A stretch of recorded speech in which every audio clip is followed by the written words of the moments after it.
جاری کرو کہنا مانو۔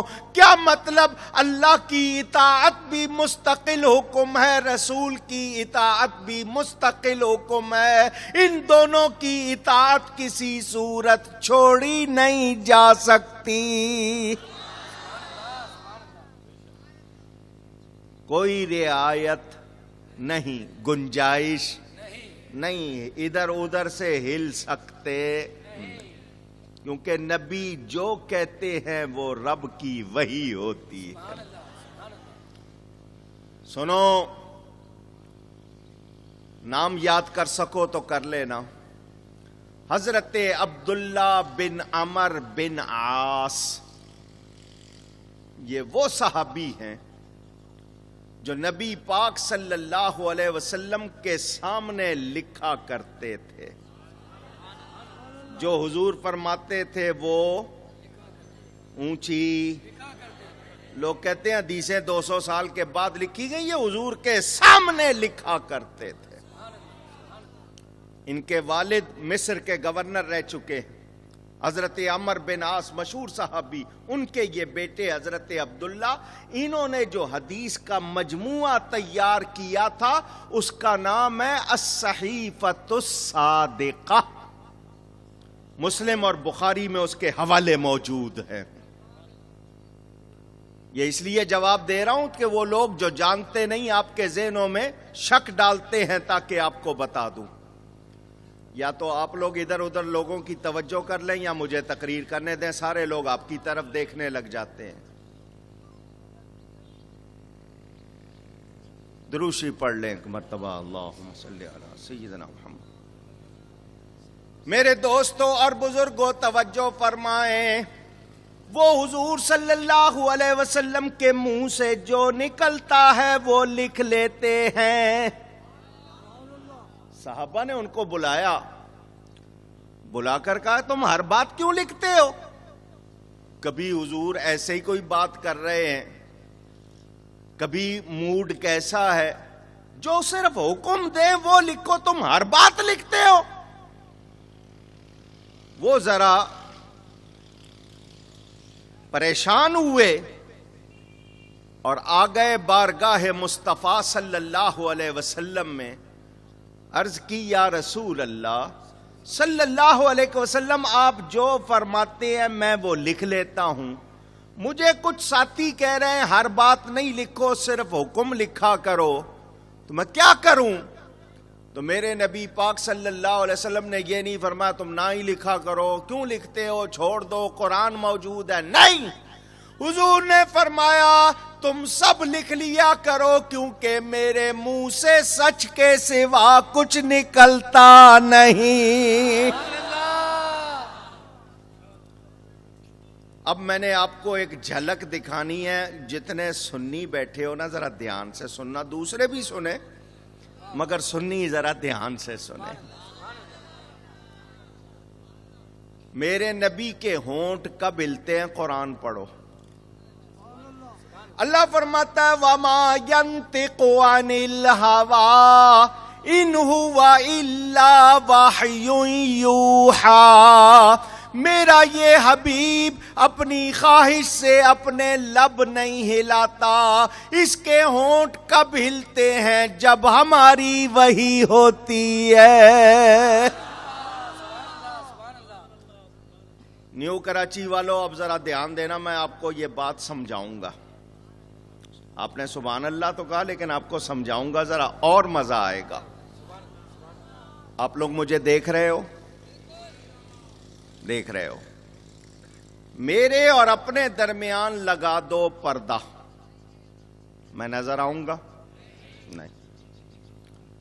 یہ جہاں یہ لائٹ لگی ہوئی ہے نا، اس کی جگہ لگا دو آئینہ، شیشہ، جس میں چہرہ دیکھتے ہو، کیا کہتے ہو اس کو؟ آئینہ یا شیشہ، میرر۔ اچھا، یہ انگلش میں دیکھتے ہیں، آپ نے اردو میں بتا دیا، کوئی بات نہیں، وہ لگا دو۔ جتنے بھی نام ہے اس کے، گلاس کہو، شیشہ کہو، میرر کہو، عربی میں میراہ کہتے ہیں، وہ لگا دو۔ میں اس میں نظر آؤں گا یا نہیں؟ اس شیشے میں نظر آؤں گا۔ وہ شیشے والا اپنی مرضی سے ہونٹ ہلا سکتا ہے؟ پوچھ رہا ہوں. ہلیں گے ادھر نظر آئیں گے ادھر. سبحان اللہ سبحان اللہ. نعرہ تکبیر, نعرہ رسالت, نعرہ رسالت, خطیب پاکستان. اگر ادھر نہیں ہلیں گے تو وہ خود سے ہلا سکتا. ایک مسئلہ اور حل کر دوں. سبحان اللہ سبحان اللہ سبحان اللہ. اب پڑھے لکھے حضرات ذرا غور کریں. وہ جو آئینے میں ہے وہ میرا عین ہے یا میرا غیر ہے؟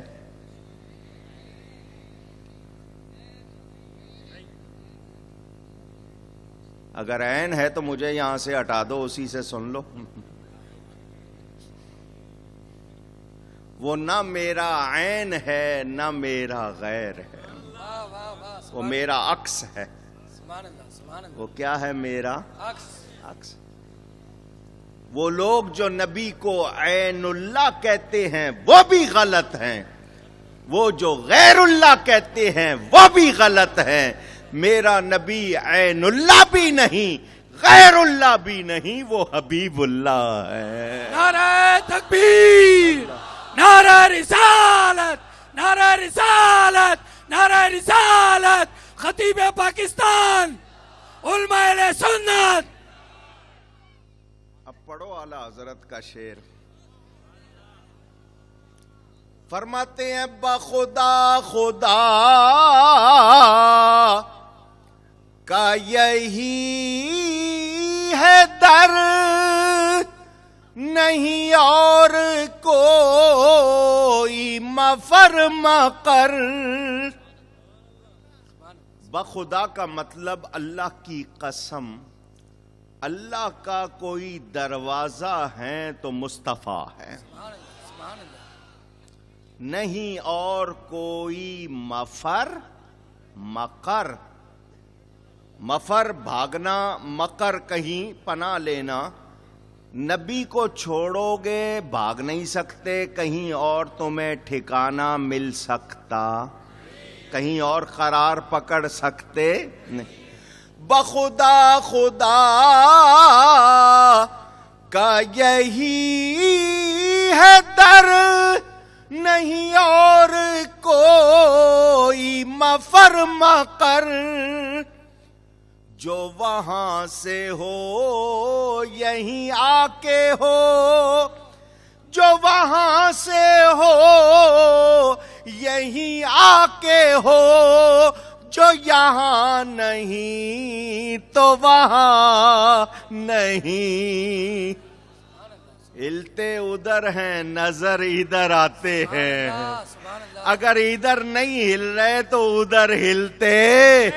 جو وہاں سے ہو یہیں آ کے ہو, جو وہاں سے ہو یہیں آ کے ہو, جو یہاں نہیں تو وہاں نہیں. پتہ چلا نبی کے ہونٹ کب ہلتے ہیں جب اللہ کی وحی ہوتی ہے. تو نبی کی بات مانیں گے یا نہیں؟ مانیں گے. اونچی. مانیں گے. جو نبی کی نہ مانے وہ مسلمان ہو سکتا ہے؟ نہیں. تو ہم اہل سنت ہیں. الحمدللہ. ہم کیا ہیں؟ اہل سنت. اہل سنت ہیں. ہم قرآن کو بھی مانتے ہیں, نبی کو بھی مانتے ہیں, سبحان اللہ. کیونکہ ہمیں پتہ ہے نبی کو چھوڑ کر قرآن پہ عمل ہو سکتا نہیں. تو وہ جو صرف اہل قرآن کہلاتے ہیں وہ درست ہو سکتے نہیں. جھگڑا نہیں ہے کوئی, لیکن بات سمجھانی ہے. کچھ لوگ اہل حدیث کہلاتے ہیں. کیا کہلاتے ہیں؟ اہل حدیث. ہم کیا کہلاتے ہیں؟ اب دھیان سے میرا جملہ سننا اور یاد کر لینا. ہر سنت ضرور حدیث ہے. سبحان اللہ سبحان اللہ. ہر سنت ضرور حدیث ہے. آواز آئے, حدیث ہے. مگر ہر حدیث سنت نہیں ہے. ہر حدیث سنت نہیں. نہیں ہے. ان کو میں اتنی مشکل میں ڈال دوں کہ وہ چل نہ سکے، میرا موضوع نہیں ہے وہ، مگر میں نے بتایا ہم اہل سنت ہیں، ہم قرآن بھی مانتے ہیں، حدیث بھی مانتے ہیں، مگر ہر حدیث سنت نہیں ہے۔ اس کی مثال آپ کہیں گے کیسے ہر حدیث سنت نہیں؟ حضور نے فرمایا انی رسول اللہ، بے شک میں اللہ کا رسول ہوں۔ کیا ہم یہ کہہ سکتے ہیں انی رسول اللہ؟ ہیں؟ کہاں جائیں گے پھر؟ یہ سمجھنے کے لیے بات، یہ علماء کا سلسلہ میں نے صرف آپ کو بتایا۔ تو وہ لوگ جو کہتے ہیں صرف اللہ کی مانیں گے، نبی کی نہیں مانیں گے، وہ مسلمان نہیں۔ اور نبی کی بات کو ہلکا سمجھنا یہ ایمان والے کا کام نہیں۔ داڑھی رکھنا اللہ کا حکم، نبی کی سنت۔ حکم کس کا؟ حضور خود فرماتے ہیں امرانی ربی، مجھے میرے رب نے حکم دیا داڑھی رکھنے کا، اور نبی کی سنت ہے۔ کوئی اس کا مذاق اڑائے کہ کیا یہ، مثلا کبھی کبھی عورتیں غصے میں کہہ دیتی ہیں، یا کوئی اگر اس داڑھی کو کوئی جھاڑن کہہ دے کافر ہو جائے گا۔ بیوی نے شوہر کی داڑھی کو جھاڑن کہہ دیا، نکاح ٹوٹ جائے گا، کیونکہ یہ اللہ کا حکم، نبی کی سنت، اس کا مذاق کیا جا سکتا نہیں۔ تمسخر اڑانا یہ ایمان رہنے نہیں دے گا۔ تو جب ان کی سنت کے بارے میں بات آئے اتنی احتیاط، تو جب ان کا حکم ہو کوئی اس کو ہلکا سمجھے تو کیا مسلمان رہے گا؟ نہیں۔ اونچی نہیں۔ یاد رکھنا، جیسے اللہ کا حکم ماننا ضروری، ویسے نبی کا حکم ماننا ضروری۔ جو نبی کہہ دے وہ رب کا قانون ہے۔ اللہ اکبر۔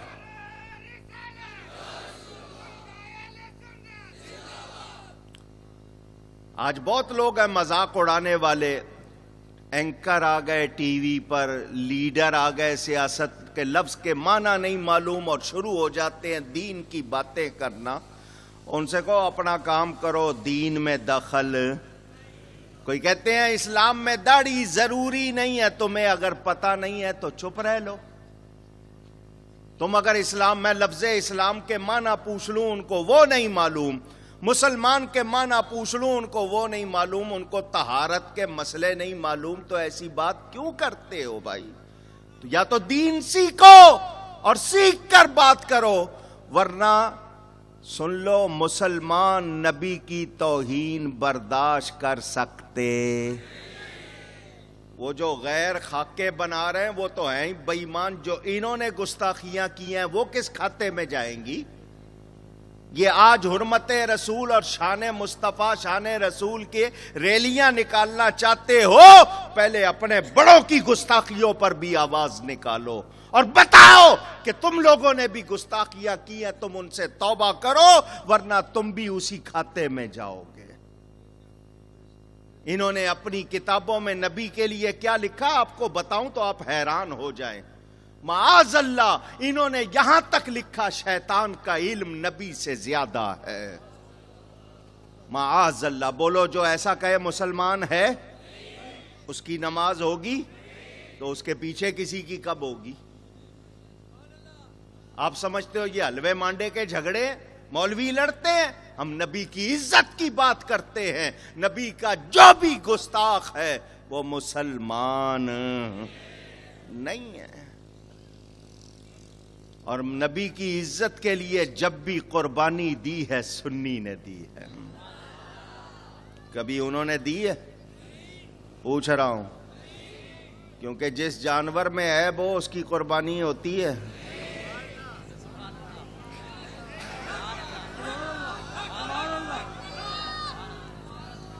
وہاں جب بھی قربان ہوگا سنی قربان ہوگا۔ اللہ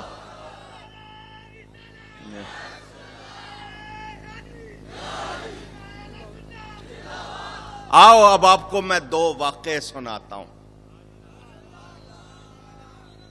بہت سے ہیں مگر ٹائم تھوڑا ہے، صرف دو واقعے سناؤں گا، اور دونوں واقعے صحابیوں کے ہیں۔ پہلا واقعہ ہجرت کی رات،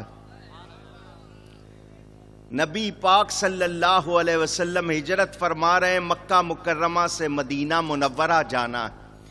ابو جہل اینڈ پارٹی نے پہرے لگائے ہوئے ہیں، نبی پاک کے دروازے کے باہر، حجرے کے باہر، مکان کے باہر 40 جوان ننگی تلواریں لے کر کھڑے ہوئے ہیں برے ارادے سے۔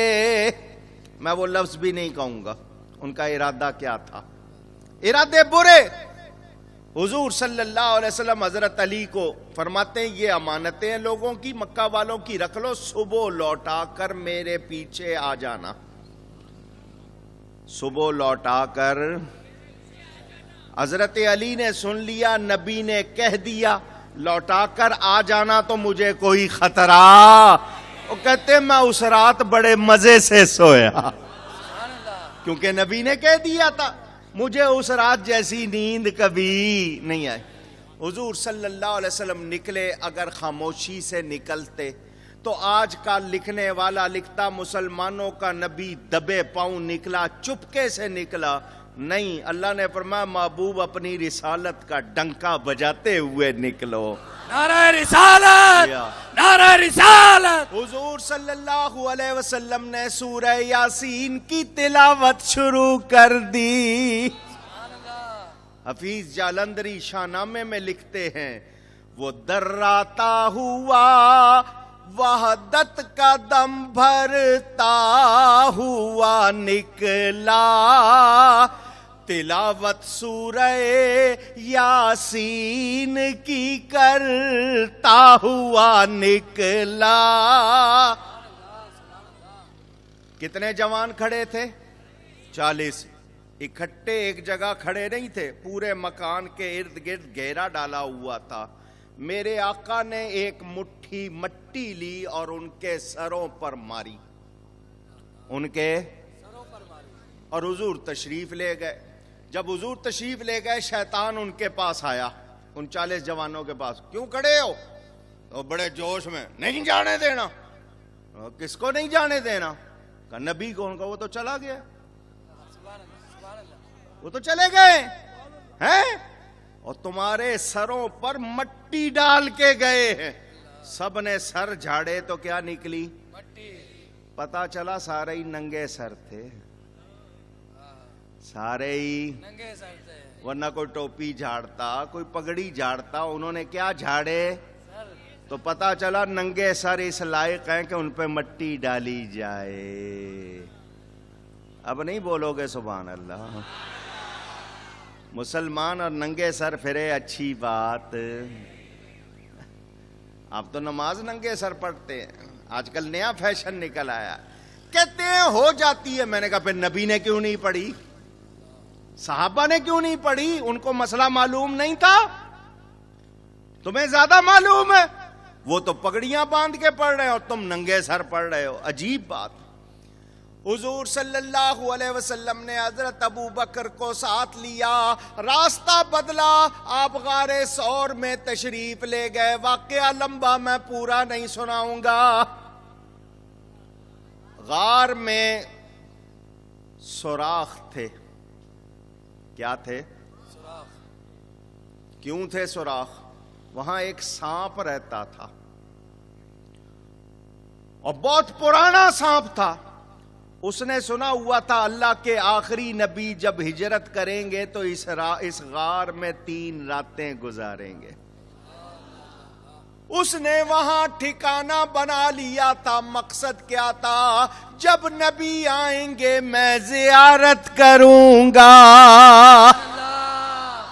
سلام کروں گا۔ کیا کروں گا؟ اونچی کہیے۔ جانوروں کو شوق ہے سلام کرنے کا، ان کو کیا ہے؟ سلام سے روکنے کا شوق ہے ان کو۔ کہتے ہیں تم نبی کے لیے ہاتھ باندھ کے کھڑے ہو کے سلام پڑھتے ہو، ہاتھ باندھ کے تو اللہ کے لیے کھڑا ہوا جاتا ہے، تم نبی کے لیے کھڑے ہوتے ہو، یہ شرک ہے۔ یہ جس کے لیے مرضی کھڑے ہو جائیں وہ ٹھیک ہے، میم کے لیے کھڑے ہو جائیں۔ قومی ترانہ سرکاری محفلوں میں جب ہوتا ہے کھڑے ہوتے ہیں نا لوگ, یہ بھی کھڑے ہوتے ہیں, ہم کہتے ہیں بولو اب کھڑے ہونا جائز ہے, وہ کہتے ہیں جی گورنمنٹ, تو گورنمنٹ کے جھنڈے کے ساتھ اس میں گورنمنٹ کا ڈنڈا بھی ہوتا ہے نا.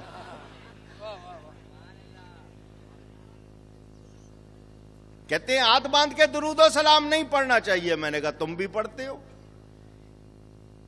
کہنے لگے ہم نہیں پڑھتے. میں نے کہا نہیں پڑھتے ہو تم, کہاں پڑھتے ہیں؟ میں نے کہا جب نماز جنازہ پڑھتے ہو دوسری تکبیر کے بعد کیا پڑھتے ہو؟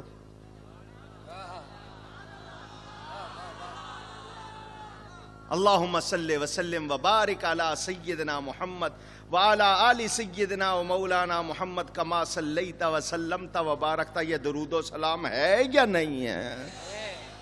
ہاتھ باندھے ہوتے ہیں یا نہیں؟ منہ قبلے کی طرف ہوتا ہے یا نہیں؟ تو ہاتھ باندھ کے پڑھ لے, تیرا جائز, میں پڑھوں تو ناجائز.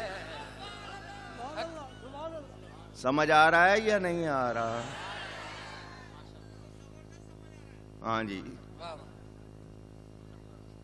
اس نے سلام کے لیے ارادہ کیا اور وہیں قیام کر لیا. کسی ذریعے سے اس نے سراغ کروا لیے کہ اس رات آئے اور دروازہ ہوا بند, تو میں زیارت کیسے کروں گا؟ تو اس نے سراغ کرا لیے, ایک سراغ بند ہوگا دوسرے سے آ جاؤں گا, دوسرا بند ہوگا تیسرے سے آ جاؤں گا. کیونکہ غار قدرتی طور پر پتھر کے اندر بنا ہوا قدرتی کمرہ ہوتا ہے جس کا ایک منہ ہوتا ہے, یہ قدرتی طور پر اس کو غار کہتے ہیں.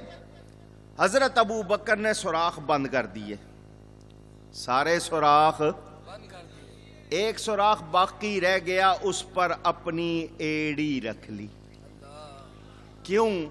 کہ کوئی چیز نبی کو تکلیف نہ پہنچائے. یہ عشق ہے. سبحان اللہ, سبحان اللہ. کیا ہے یہ؟ عشق ہے. یہ محبت ہے, یہ عشق ہے, یہ ہر کسی کا حصہ نہیں. ایڑی رکھ دی, کوئی چیز میرے نبی کو تکلیف نہ پہنچائے. اپنی گود پیش کی, حضور میری گود میں سر رکھ کر آرام فرمائیے. یہاں قریب کوئی بیٹھا رہا.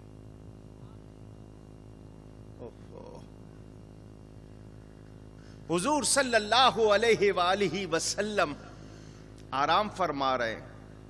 صدیق اکبر کا نصیب, میں اور آپ وہ شہر وہ گلیاں دیکھنے کو ترستے ہیں جہاں سے رسول گزرے. صدیق اکبر کا نصیب کے حضور گود میں. سبحان اللہ, سبحان اللہ. وہ جو سانپ تھا وہ روز رات کو آتا تھا, غار میں چکر لگاتا تھا, نہیں آئے واپس چلا جاتا تھا. آج جس سوراخ پر جا رہا ہے رستہ بند ہیں. یہ اچانک رستے کیسے بند ہو گئے؟ ایک سوراخ پر اس کو گوشت ملا, ایڑی. اس نے کاٹنے سے پہلے اس کو چھوا تاکہ جو کوئی ہے ڈر کر ہٹا لے. آگے تھے صدیق اکبر. اللہ اللہ, سبحان اللہ, سبحان اللہ. سانپ کے کاٹے سے بندہ فوراً نہیں مرتا, یہ تو آپ کا دل ہے نا, ڈر سے, جو خوف سے دل کی دھڑکن رک جاتی ہے تو آپ مر جاتے ہیں. وہ تھے صدیق اکبر. یہ منہ لگا رہا ہے کہ پاؤں ہٹاؤ.